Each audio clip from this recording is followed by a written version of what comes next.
المتقين تلك الدار الآخرة نجعلها للذين لا يريدون علوا في الأرض ولا فسادا والعاقبة للمتقين പരിശുദ്ധ ഖുർആനിൽ قال الله عز وجل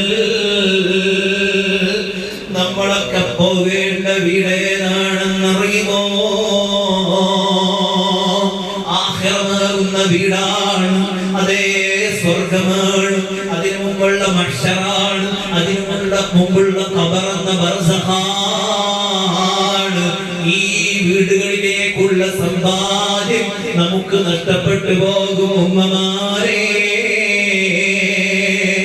ഈ ദുനിയാവെന്ന് പറയുന്നത് ആഖിറത്തിലേക്ക് സമ്പാദിക്കാനുള്ള ഇടമാണ്. നമ്മൾ ഇവിടെ നിന്ന് നമ്മുടെ ആയുസ് എന്ന വിലപ്പെട്ട കാര്യം എന്തെങ്കിലും അനാവശ്യങ്ങൾക്ക് ചെലവഴിച്ചാൽ,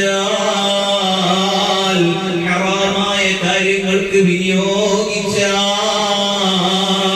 അതല്ല ഒരു ഉപകാരവുമില്ലാത്ത ഇൻസ്റ്റഗ്രാമിലെയും മറ്റുമുള്ള റീൽസുകളും മറ്റുള്ള വീഡിയോസും ഷോർട്സുകളും ഒക്കെ കണ്ടുകൊണ്ട് നമ്മുടെ സമയം വിനിയോഗിച്ചാൽ,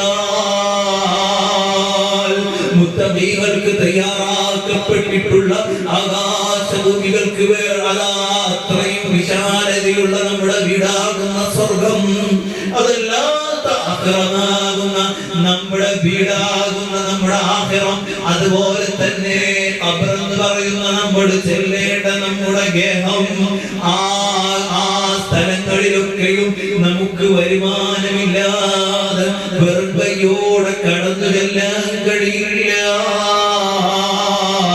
അങ്ങനെ കടന്നു ചെല്ലാൻ നമുക്ക് സാധ്യമല്ല.